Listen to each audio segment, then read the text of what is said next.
예수께서 또 말씀하여 이르시되 나는 세상의 빛이니 나를 따르는 자는 어둠에 다니지 아니하고 생명의 빛을 얻으리라. 아멘. 네, 우리 옆에 계시는 분과 잠깐 인사하겠습니다. 우리가 여호와의 빛에 행하자, 그렇게 인사하겠습니다. 우리가 여호와의 빛에 행하자. 아멘. 네, 여기에 계시는 대부분의 분들이 빛이라는 단어 그리고 어둠이라는 단어가 있으면 아마 빛을 선택하실 겁니다. 여러분, 요즘처럼 추운 날씨에도 빛이 있으면, 햇빛이 비치면 어떻습니까? 따뜻합니다. 이 교회 옥상에 눈이 가득 있었거든요. 그런데 햇빛이 계속해서 비치니까 어느 순간에 눈이 다 사라진 것을 보았습니다.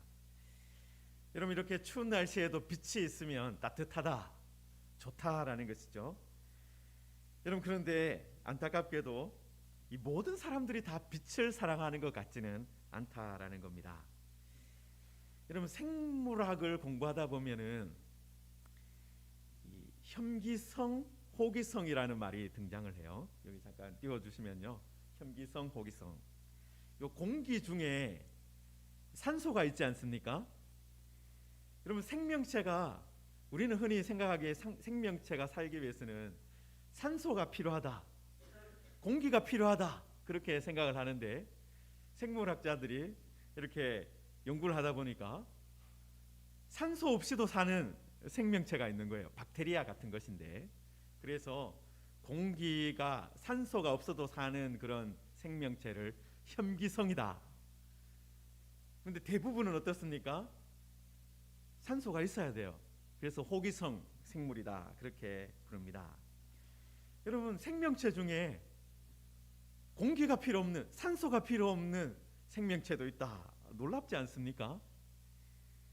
여러분, 그리고 제가 원예학과 출신이라서 원예학을 공부하다 보면 이 생리학을, 식물 생리학을 공부하는데요, 거기에서 뭘 가장 먼저 가르치냐면 발화에 대해서, 씨앗을 싹 틔우는 것에 대해서 배우게 되는데, 여러분, 그 싹이 트는 데 있어서 호광성이 있고 현광성이 있어요. 다음 슬라이드 보시면 이게 뭐냐면 빛이 있어야 싹이 트는 식물이 있어요. 그런데 빛이 없어야 싹이 트는 또 식물도 있습니다. 여러분, 뭐 호광성에, 그러니까 빛이 반드시 있어야 싹이 트는 대표적인 식물이 이 상추 같은 거, 그다음 민들레 씨앗 같은 거, 그거는 빛이 있어야 싹이 틉니다. 여러분, 그런데 이 토마토, 그다음에 가지, 이런 애들은요, 빛이 있으면 싹이 트지 않습니다. 그러니까 식물들도 빛을 좋아하는 애가 있고 빛을 싫어하는 애가 있는 거예요. 여러분, 이렇게 식물에도 호광성, 현광성 식물이 있다, 그렇게 하지만 보통은 다 이제 이 싹이 트고 나면은 식물들은 대부분 다 어떻습니까? 다 햇빛이 필요해요. 빛이 필요해요. 여러분, 그런데 동물 중에 빛을 싫어하는 아이들이 있습니다. 여러분, 빛을 싫어하는 대표적인 아이가 누굽니까? 지렁이죠. 지렁이, 여기 그림이 나오는데요. 지렁이, 여러분, 땅 속에서 살아요. 평생을 땅 속에서 살면서 밖에 나오지 않습니다. 웬만해서는. 우리들이 가끔 가다가 지렁이를 보잖아요. 여름에, 여름철에, 장마철에. 왜 지렁이가 밖에 나왔습니까? 피부로 호흡을 해야 되는데 땅 속에 물기가 너무 많으면 이 호흡을 못하니까 그때서야 이제 밖으로 탈출을 하는 거예요. 빛을 싫어하지만 숨을 못 쉬니까 살아야 되겠다 하면서 밖으로 나옵니다. 그럼 그때를 제외하고는 지렁이는 어디에 삽니까? 어둠 속에서, 깜깜한 어둠 속에서 살아갑니다. 여러분, 이렇게 이 생물학을 공부해 가다 보면은 생각보다 어둠의 세계가 크구나 하는 것을 알 수 있어요. 빛의 세계뿐만 아니라 어둠의 세계도 있구나. 여러분, 그런데 신학의 영역에 그리고 성경의 영역으로 들어오면 어떻습니까? 여러분, 성경을 펼치자마자, 창세기를 펼치자마자 성경은 하나님께서 혼돈과 공허와 흑암을 빛으로 정복하신 분이구나. 빛이 있으라 하셔서 빛이 있었다. 여러분, 하나님의 첫 번째 말씀이 빛이 있으라 였어요. 어둠을 물러가게 하시는 일을 하셨다라는 것입니다. 여러분, 하나님은 빛을 창조하신 분으로 소개됩니다. 그리고 그 빛으로 모든 사람들을 인도하시는 분으로 소개되고 있다라는 거예요. 여러분, 오늘 우리가 요한복음 말씀을 읽었는데요. 여러분, 요한복음이 우리가 1장부터 쭉 읽어보면 빛과 어둠에 대해서 계속해서 말씀하고 있다라는 것을 발견할 수 있습니다. 여러분, 1장에 보시면은 1장 3절, 4절 여기에 보시면 4절에 보시면 특별히 여러분 같이 한번 읽겠습니다. 그 안에 생명이 있었으니 이 생명은 사람들의 빛이라. 여러분, 요한복음 1장을 딱 펼쳐서 보시면 예수님이 하나님께서 말씀이 태초에 있었는데 그 말씀이 바로 예수님이시고, 그리고 그 말씀이 이 사람들의 빛이다. 그렇게 말씀이 있습니다. 여러분, 사람들에게 생명을 주시는 분이 있고, 그리고 그 생명이 빛의 형태로 주어진다. 여러분, 마치 식물이 자라기 위해서 빛이 필요한 것처럼 사람도 생명다운 생명으로 살기 위해서는 하나님의 빛이 필요하다는 거예요. 식물이 식물답게 자라려면 태양빛이 필요한 것처럼 사람이 사람답게 살기 위해서는 하나님의 빛이 필요하다. 여러분, 콩나물을 키워보신 분들 계실 거예요. 그죠? 여러분, 콩나물 시루에다가 이제 콩을 불려서 넣고 그 다음에 반드시 뭘 해야 됩니까? 깜깜하게 그죠? 덮어줘야 돼요. 여러분, 그러면 이제 싹이 터서 자라는데, 여러분, 제가 아주 콩나물을 좋아하기 때문에 뭐 콩나물도 많이 키워보고 해봤는데요. 여러분, 그런데 그 콩나물이 정상적인 형태입니까? 여러분, 콩나물은요 정상적인 식물의 모습이 아니에요. 사실은 사람이 먹기 위해서 억지로 키운 거예요. 그렇게. 여러분, 사실 정상적인 콩에 비해서, 그죠? 정상적으로 싹이 튀어서 자라는 콩에 비해서 콩나물은 괴물이 된 겁니다. 귀괴한 상태가 된 거예요. 여러분, 말씀 안에 생명이 있고 그 생명이 사람들의 빛인데, 그 빛을 사랑하지 않고 그 빛을 미워하고 어둠 속에서 자라나면 살면은 그 사람은 귀괴한 사람이 되는 거예요. 하나님이 보시기에 비정상적인 아주 귀괴한 상태가, 괴물 같은 상태가 되는 겁니다. 여러분, 요한복음 3장 19절에 보시면은요, 여기 잠깐 띄워주시면 같이 한번 읽겠습니다. 곧 빛이 세상에 왔으되 사람들이 자기 행위가 악함으로 어둠을 더 사랑한 것이니라. 여러분, 사람들이 자기 행위가 악하기 때문에 어둠을 더 사랑한다. 여러분, 예수님께서, 하나님께서 이 세상을 보시니까 사람들이 어떤 상태라는 거예요? 빛 가운데 살아가는 것보다 어둠을 더 사랑한다라는 겁니다. 여러분, 빛이 없다고 해서 콩나물이 금방 죽지 않습니다. 여러분, 오히려 더 빠르게, 더 왕성하게 자라죠. 그죠? 이 콩나물 씨로 안에서 더 왕성하게, 더 빠르게 자랍니다. 여러분, 그런데 그렇게 자란 아이들은, 콩나물들은 정상적으로 꽃을 피우지 못하고 열매 맺지 못합니다. 스스로 쓰지도 못해요. 여러분, 그런데 자기 행위가 악한 거로 어둠을 더 사랑한다. 어둠을 더 사랑해가지고 어떻게 보면 더 왕성하게 자라는 것처럼 보일 수 있어요. 더 빠르게 자라는 것처럼 보일 수 있습니다. 그런데 하나님이 기뻐하는 열매는 맺지 못하는 거예요. 그 모습이 하나님이 원하시는 모습은 아닌 것입니다. 여러분 다시 요한복음 1장 4절 5절에 보시면은요. 여러분 잠깐 4절 5절 띄워 주십시오. 여러분 이 생명은 사람의 빛이라. 빛이 어둠의 빛이 돼 어둠이 뭘 하지 못했더라? 깨닫지 못하더라. 여러분 그 개역 개정 성경에 보시면은 이 어둠이 깨닫지 못하더라 옆에 이라고 적혀 있고 밑에 가면 어둠이 뭐 하지 못하더라? 이기지 못하더라. 그렇게도 적혀 있습니다. 이 단어가 두 가지 뜻을 거의 동시에 가지고 있기 때문에 이거 그냥 이기지 못하더라 버리기에 너무 이렇게 아까우니까 이 번역자들도 아예 이렇게 표시를 해놓은 것입니다. 여러분 여기에 보시면 빛이 어둠의 빛이 되라고 되어 있어요. 이게 현재형이에요. 헬라어를 배우신 분들, 우리 목사님께 잠깐 했던 분들은 헬라어 현재형이 가지고 있는 뜻이 지속적인, 그죠? 지속적인 행동을 말할 때 현재형을 써요. 그러니까 빛이 계속해서 비치고 있다라는 거예요. 빛이 없는 것이 아니에요. 계속 비치고 있어요. 그런데 어둠이 깨닫지 못한다. 이해하지 못한다는 거예요. 이해하지 못한다. 여러분 도덕적인 차원에서 영적인 차원에서 어둠은 빛을 이해하지 못합니다. 성도들이 하나님의 뜻을 행해야 된다. 하나님의 말씀대로 살아야 된다. 손해를 보지만 하나님의 뜻대로 살아야 된다.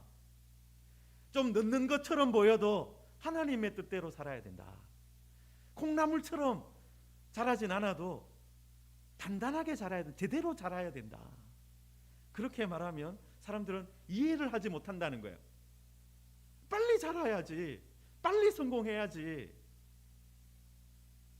다른 사람을 짓밟고라도 이겨야지. 그렇게 생각한다는 거예요. 이해하지 못한다라는 것입니다.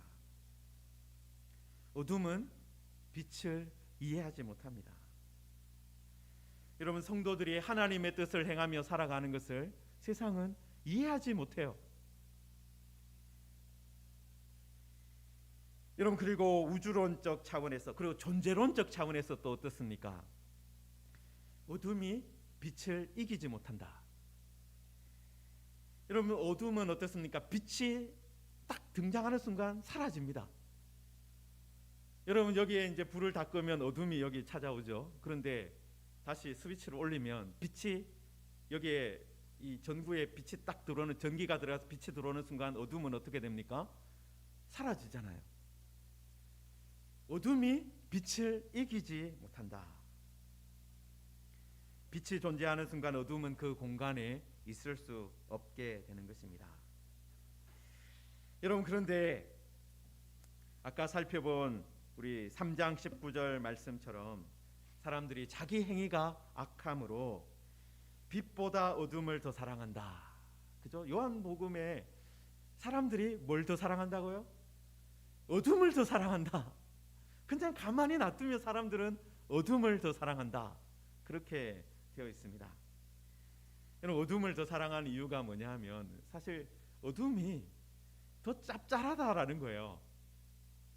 여러분 요즘에 우리 드라마나 영화나 이런 거에 보시면 뭐 주제들이 다 뭐 카지노 하는 뭐 도박을 한다든지 아니면 학교 폭력 이야기라든지 아니면 경찰이 등장하거나 아니면 검찰이 등장하는데 부패한 사람들이 같이 거기에 있는 거예요.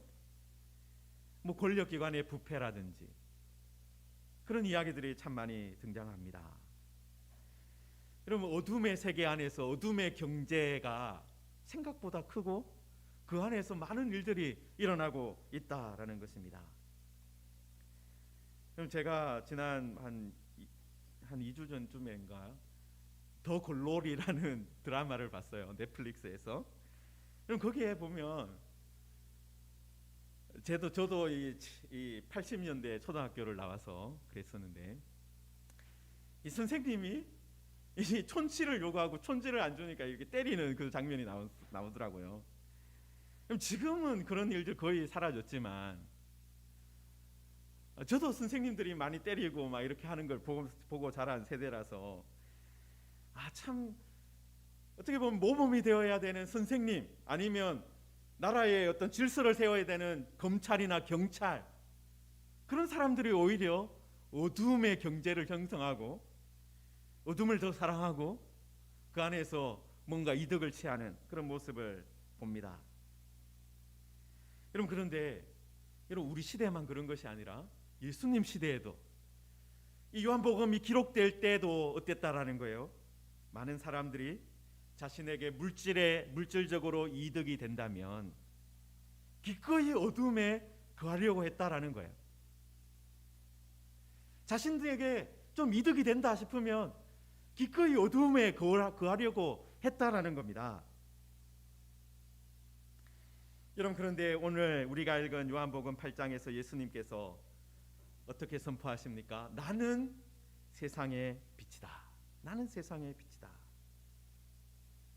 여러분, 그런데 예수님께서 이 말씀을 선포하신 그 시간적인 배경을 우리가 이해해야 하는데요.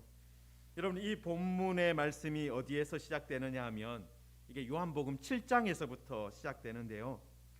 여러분, 7장 2절에 보시면은 유대인의 명절인 초막절이 가까운지라, 그렇게 7장 2절에 나오고, 또 이어서서 7장 37절에 보시면은 명절 끝날, 그러니까 초막절 끝날 큰 날에 여호와께서 서서 외쳐 이르되, 누구든지, 예수께서 서서 외쳐 이르시는데 여기 글자가 좀 잘못됐는데요. 누구든지 목마르거든 내게로 와서 마시라, 그렇게 했습니다. 여러분, 명절 끝날, 그러니까 초막절이 어떤 명절이냐 하면, 여러분, 초막절이 이스라엘 사람들 그 달력으로 7번째 달이에요. 7번째 달에 있어요. 여러분, 이스라엘 사람들은 초막절 그 7번째 달을 첫 번째 달로 지킵니다. 신년이 되는 거예요. 여러분, 우리나라도 사실은 학교 개학을 언제 합니까? 3월에 보통 하잖아요. 3월이 학교에서는 신년처럼 되는 거잖아요. 그죠? 그것처럼 이스라엘 사람들은 7번째 달을 신년으로 지킵니다. 그런데 이 7번째 달에 이제 첫 번째 날은 나팔절이고 10번째 날은 대속죄일이 있고, 거기로부터 5일이 있은 후에 이제 초막절을 지키게 되는데요. 여러분, 이 초막절이 언제쯤이냐 하면 우리 양력으로 따지면 10월 중순 정도 됩니다. 10월 중순. 여러분, 그런데 이스라엘이요, 이때가 언제냐면 건기 끝 무렵이에요. 건기. 여러분, 그런데 이스라엘이 건기가 언제 시작되느냐 하면 5월 달에 시작됩니다. 여러분, 한번 세 보십시오. 5월부터 비가 안 내리기 시작했어요. 5월, 6월, 7월, 8월, 9월, 10월. 몇 개월 동안 비가 안 왔은 겁니까? 6개월 동안 비가 안 온 거예요. 여러분, 6개월 동안 비가 안 오면 얼마나 목이 타겠습니까? 길을 걸어가도 길이 다 먼지가 풀풀 날 거예요. 여러분, 그래서 그 초막절이 어떤 절기냐면 비를 좀 주십시오라고 간절하게 기도하는 때예요. 왜냐하면 이 초막절 10월 말이 끝나고 그때부터 11월 정도가 되면 이른 비가, 첫 비가 내리거든요.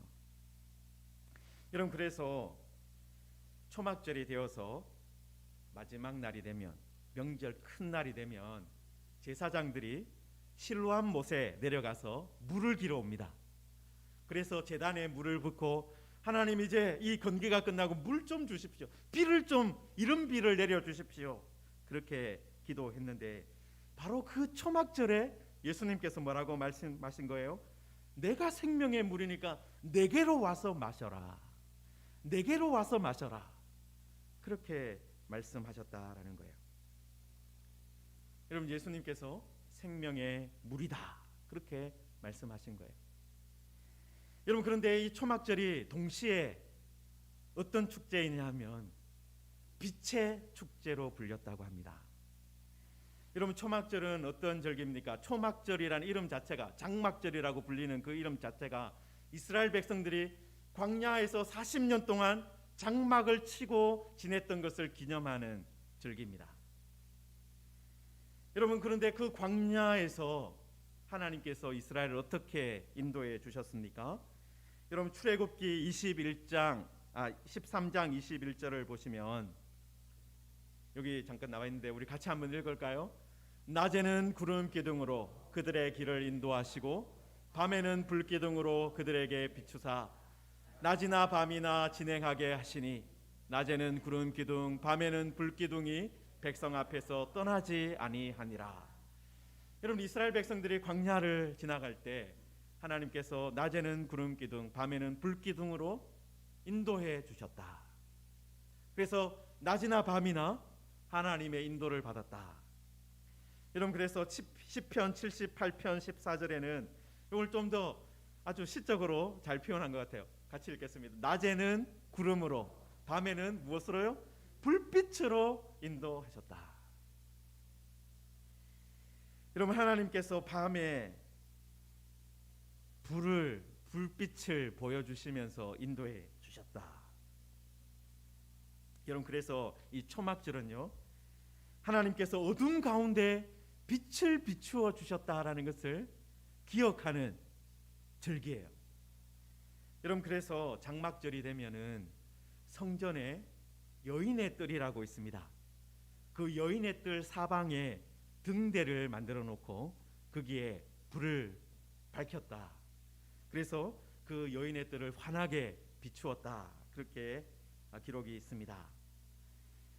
여러분, 바로 그 절기에 예수님께서 그 목마르고 그렇죠, 건기 끝자락이라서 그때 예수님께서 나는 생명의 물이다, 내게로 와서 마시라 말하셨을 뿐만 아니라 뭐라고 말씀하신 거예요? 내가 세상의 빛이다. 여러분, 이스라엘 백성들이 광야에서 불빛을 따라서 살았습니다. 불빛이 인도하는 대로 걸어갔다라는 거예요. 여러분, 이 겨울에 눈이 많이 내리면 사람들이 길을 잃을 수 있다 그래요. 쉽게 산에 갔다가 이 눈이 내리면 길이 보이지 않고 방향 감각을 잃어버려 가지고 조난 당할 수 있는 그런 상황이 됩니다. 여러분, 그런데 광야가 그 눈 내리는 산과 비슷한 거예요.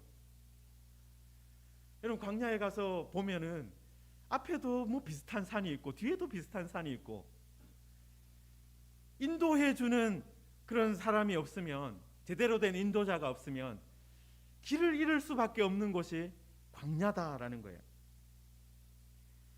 여러분, 그런데 바로 하나님께서 광야에서 빛으로, 불빛으로 인도해 주신 것처럼 예수님께서 바로 이 광야 같은 세상을 인도해 주시는 불빛이다라는 것입니다. 예수님께서 나를 따르는 자는 어둠에 다니지 아니하고 생명의 빛을 얻으리라. 생명을 잃지 않게 된다라는 것입니다.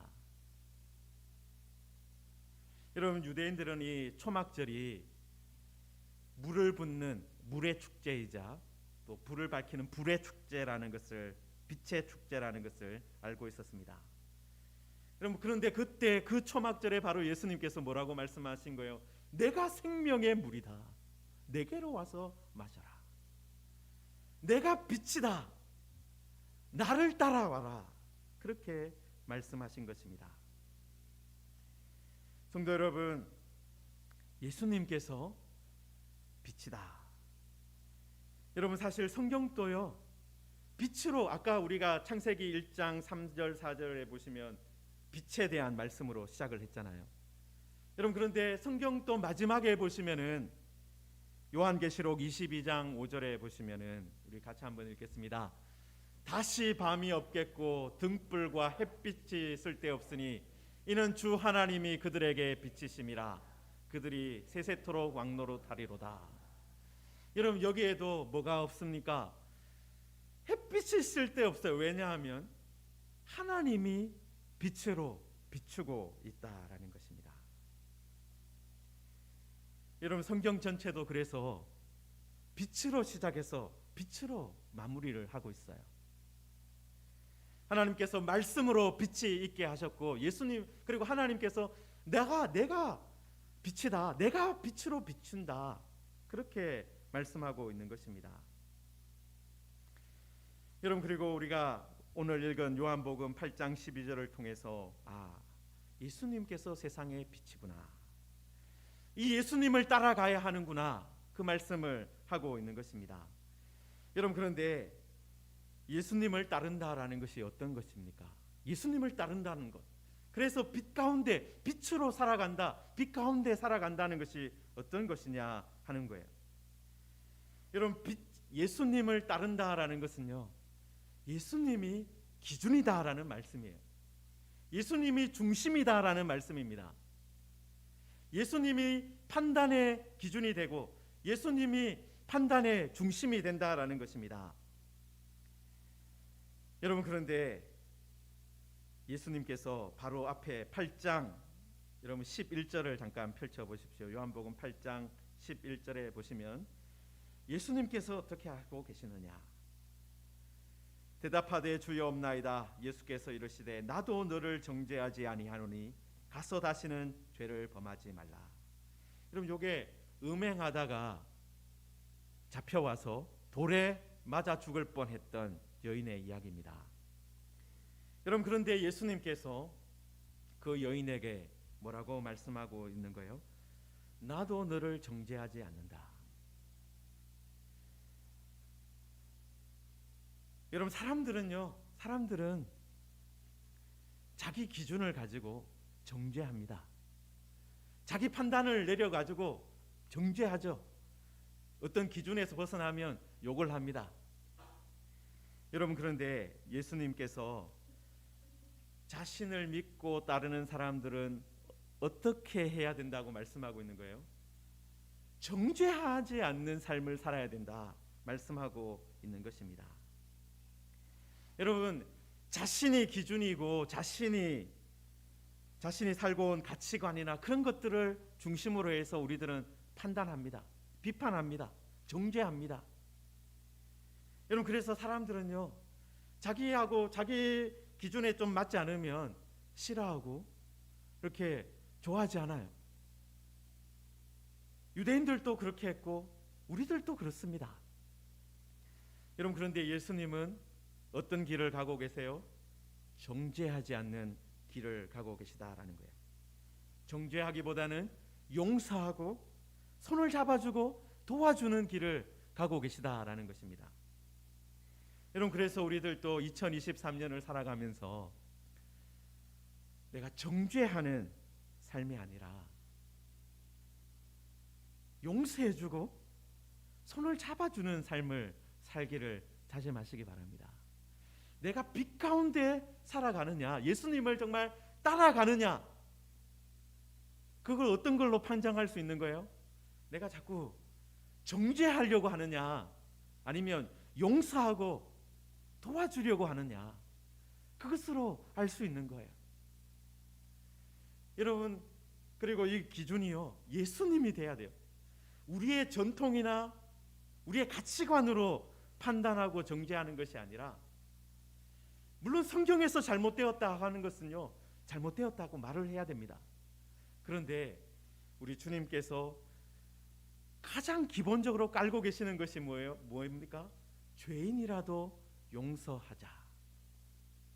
죄인이라도 받아주어야 한다. 그 말씀을 하고 있는 것입니다. 여러분 그리고 예수님에 의해서 그러면 받아진 사람, 용서받은 사람, 그 사람 어떻게 살아야 됩니까? 다시는 죄를 범하지 말라. 여러분 예수님께서 가지고 계신, 예수님께서 우리에게 보여주시는 빛 가운데 살아가는 것이 어떤 것이냐 했을 때요, 먼저 정죄하지 않는 것이고요, 그 다음에 또 한 가지 우리가 명심해야 되는 것은 죄를 범하지 않는 겁니다. 여러분 영화나 드라마에서 한국 교회를 가장 많이 비판하는 것이 무엇입니까? 성도들이 반복해서 죄를 짓는 거예요. 죄 가운데 계속 살아가는 거예요. 주일날 가서 회개했으면 됐다 하면서 또 그렇게 살아가는 것, 그걸 비판하는 것을 많이 봅니다. 정말 하나님께 용서를 받기보다는 스스로 용서해버린다라는 거예요. 여러분, 그런데 예수님은 분명하게 나를 따르는 자는 어둠에 다니지 않는다, 다시는 죄를 범하지 말라 말씀하셨다라는 것을 기억해야 합니다. 예수님은 우리에게 분명하게 어둠을 멀리하라고, 빛 가운데 살라고 말씀하고 있습니다. 여러분, 우리들이 빛 가운데 사는 것 어떤 것이냐? 여러분, 앞에 있는 8장 11절 말씀을 꼭 기억하며 사시기 바랍니다. 내가 정죄하는 그런, 여러분, 우리들도, 저도 비판하고 정죄하고 나하고 좀 다르면 이거 왜 저러냐 이렇게 하는 마음이 이 속에서 솟아오를 때가 있습니다. 여러분, 그때 예수님께서도 정죄하지 않으셨다, 용서해 주셨다, 그것을 먼저 기억하시기 바랍니다. 그리고 우리가 용서함 받았습니까? 그렇다면 그때부터는 어떻게 살아야 됩니까? 다시는 죄를 범하지 말라. 여러분, 이게 우리 주님 의지하지 않고는, 주님께서 말씀의 빛을 비추어 주시고 그 말씀 가운데 계속 거하지 않으면 살 수 없어요. 이렇게 살 수 없어요. 여러분, 계속해서 빛 가운데 살아야 죄를 범하지 않게 됩니다. 내 판단대로 사는 대로 돌아가 버리면, 내 기준대로 사는 것으로 돌아가 버리면, 내가 기준이 되어 버리면 다시 죄를 범하는 사람이 됩니다. 여러분, 예수님께서 나를 따라와라 말씀하셨어요. 예수님으로 기준을 삼아라. 예수님이 뭐라고 말씀하시는지 잘 들어라.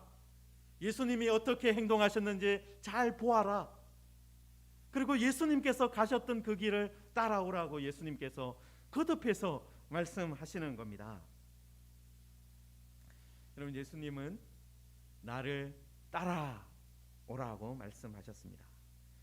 여러분, 예수님을 따라가면 다시는 죄를 범치 않는 삶을 살게 되는 것입니다.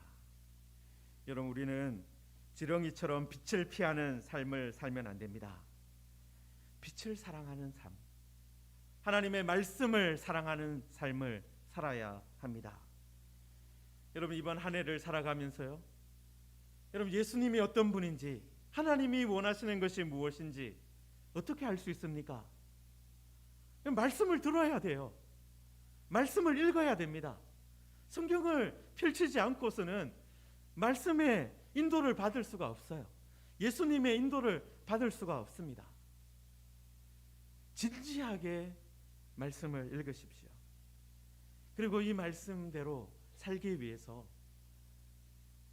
모든 것을 우리가 드려야 합니다.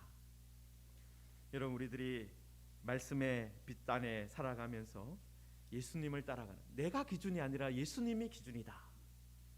예수님이 정죄하지 않으셨는데 내가 정죄하면 안 되지. 그리고 예수님께서 다시는 죄를 범치 말라 하셨다.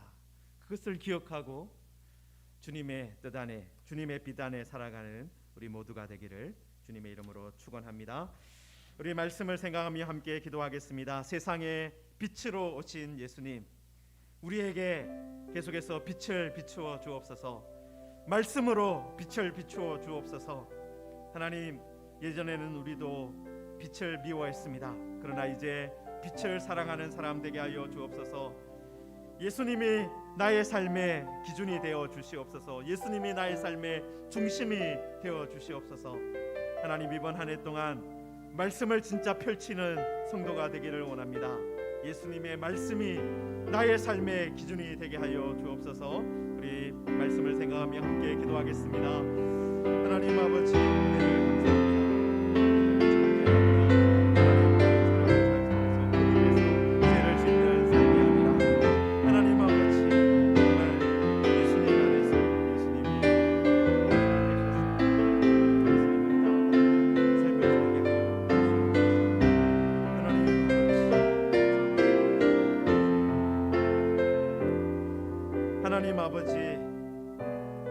예수님이 세상의 빛으로 오심을 감사합니다. 하나님, 이스라엘 백성들 광야에서 하나님께서 불빛으로 인도하신 것처럼 우리도 예수님의 인도를 받기를 원합니다. 우리도 예수님을 기준으로 삼고 예수님을 따라가기를 원하오니 예수님처럼 정죄하지 않는 삶을 살게 하여 주시고 다시는 죄를 범치 않는 삶을 살 수 있도록 우리와 함께 하여 주시옵소서. 빛으로 날마다 인도하여 주시옵소서. 하나님, 우리 무지개 교회 성도들 하나님의 말씀을 사랑하는 성도 되기를 원합니다. 선택의 순간마다, 중요한 순간마다 하나님의 말씀의 인도를 받게 하여 주옵소서. 말씀을 펼치는 성도가 되게 하여 주옵소서. 예수님의 이름으로 기도하옵나이다.